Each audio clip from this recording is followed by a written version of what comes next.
Hi అండి మీ అందరికీ. ఇప్పుడు టైం వచ్చేసి ఖచ్చితంగా 7 అవుతుంది. పొద్దున్నే లెగవాలనుకున్నా కానీ ఈ మనసుకి విపరీతమైన చలి. అసలు వర్షం పడ్డట్టుగా ఉంది చూడండి మొత్తం. ఇంకా ఇవాళ కొంచెం తక్కువ, లేకపోతే నిన్నైతే వర్షం పడింది అని అనుకున్నాను. అంతగా ఉందన్నమాట చూడండి మనసు అయితే. ఈ మనసుకి చలిగా అసలుకి లెగవాలన్నా కానీ లెగవాలనిపించట్లేదు. కానీ తప్పదు, పనికి వెళ్ళాలి, పెద్దన్ని స్కూల్కి పంపించాలి. ఇంట్లో పనులు చేసేసుకున్నాం, త్వరగా అన్నం కూర వండేసుకుందాం.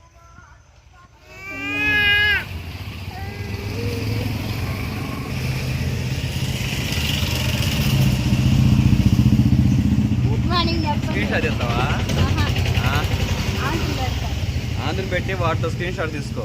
అటు తీసుకో, అమ్మాయితో పాటు పొట్టలతో పాటు అలాగా అయిన తర్వాత వాయిస్ డైలీ రొటీన్లోకి మళ్ళీ సరేలే.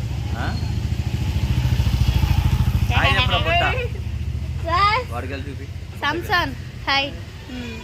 మీ ఇద్దరు అల్పాది అమ్మాయితో ఎత్తు కొట్ట హైట్ కొట్ట మనం హాయ్ గట్ట గట్ట స్క్రీన్ షాట్ తీసుకుని పెట్టి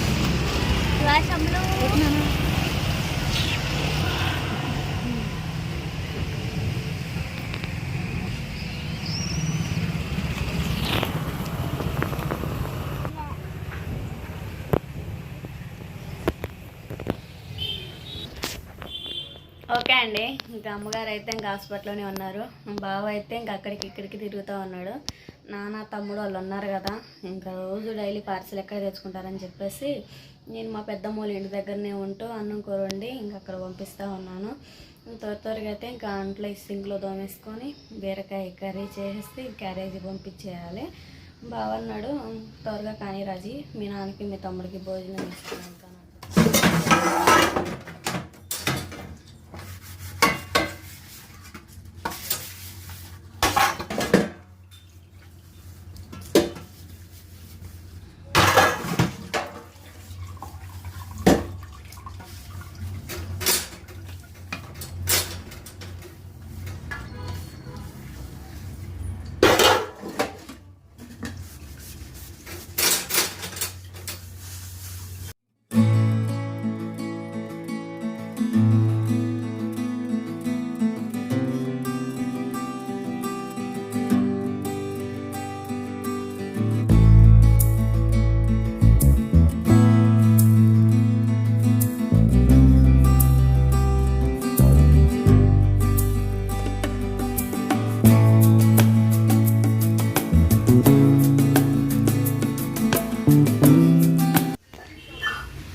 ఇప్పుడు కర్రీ వచ్చేసి బీరకాయ పచ్చెనపప్పు కర్రీ అయితే చేస్తూ ఉన్నాను.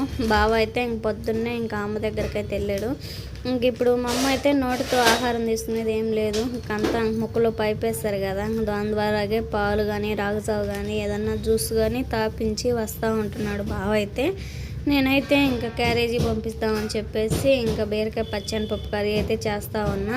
ఇంకా ఆ విధంగా మొత్తం వేసుకున్న తర్వాత పచ్చెనపప్పు కూడా వేసుకొని ఇంకా టేస్ట్కి సరిపడా సాల్ట్ పసుపు అన్నీ వేసుకొని మగ్గనిచ్చుకున్న తర్వాత కారం వేసుకోవచ్చు. నేను ఎక్కువగా బీరకాయ పచ్చడి చేస్తాను, మా పెద్దమ్మ చెప్పింది. ఇంకా పచ్చెనపప్పు వేస్తే కర్రీ కూడా ఇంకా చాలా బాగుంటుంది అమ్మ చెప్పలేకే. ఆ విధంగా అయితే చేస్తూ ఉన్నాను. మా అమ్మకేమో ఇంక ఇడ్లీ ఇంక అన్నీ పెట్టే పని ఏం లేదు, జ్యూసు పాలు రాగజావా ఇంక అంత ఓటికే బావే అన్ని దగ్గరుండి చూసుకుంటా ఉన్నాడు. మూత పెట్టేసిన తర్వాత కర్రీ అయితే ఇంక బాగా మగ్గింది కదా, మనకి ఇంకా కారం వేసుకోవాలి. మనం తినే సరిపడా కారం అయితే కొంచెమే వేస్తున్నాను, ఎందుకంటే పిల్లలు అంటే పప్పులు ఉన్నాయి అని చెప్పేసి ఇష్టంగా తింటారు కదా. అందుకని చెప్పేసి కొంచెం తక్కువగానే వేస్తున్నా కారం కూడా.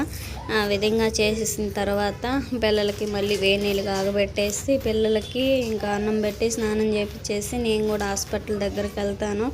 వెళ్ళిన 1 నిమిషం 2 నిమిషాలు ఎవరిని ఇచ్చేది, పిల్లలు ఉన్నారు ఇంకా ఐసీయూ రూమ్లోకి ఇంక రానివ్వట్లేదు. ఇంకేదైనా మన మంచికే అని చెప్పేసి బావ అయితే నన్ను మా పెద్దమ్మోళ్ళ ఇంటి దగ్గర ఉంచేసి బావ అయితే ఇంకా హాస్పిటల్లో ఉంటా ఉన్నాడు. లాస్ట్ ఫైనల్గా కర్రీ అయితే మనకు ఉడికేసింది కదా, వాటర్ పోసేసుకోవాలి. వాటర్ పోసేసుకొని ఇంకొకసారి కలిపేసుకొని కొత్తిమీర వేసేసుకొని మూత పెట్టేసుకోవాలి. ఇంకా బావ అయితే ఇంకా హాస్పిటల్ నుంచి రాగానే బావకు కూడా భోజనం పెట్టేస్తాను. మరి బావ అయితే వచ్చాడు. కర్రీ లుక్ అయితే ఇంకా అదనమాట. ఇంకా టిఫిన్ చేస్తే రాజు ఇప్పుడు వద్దులే అంటా ఉన్నాడు. ఇప్పుడు టైం వచ్చేసి 1 గంట అవుతుంది. బావకి భోజనం కూడా వడ్డిస్తూ ఉన్నాను. టేస్ట్ ఎలాగుందో చెప్పమంటే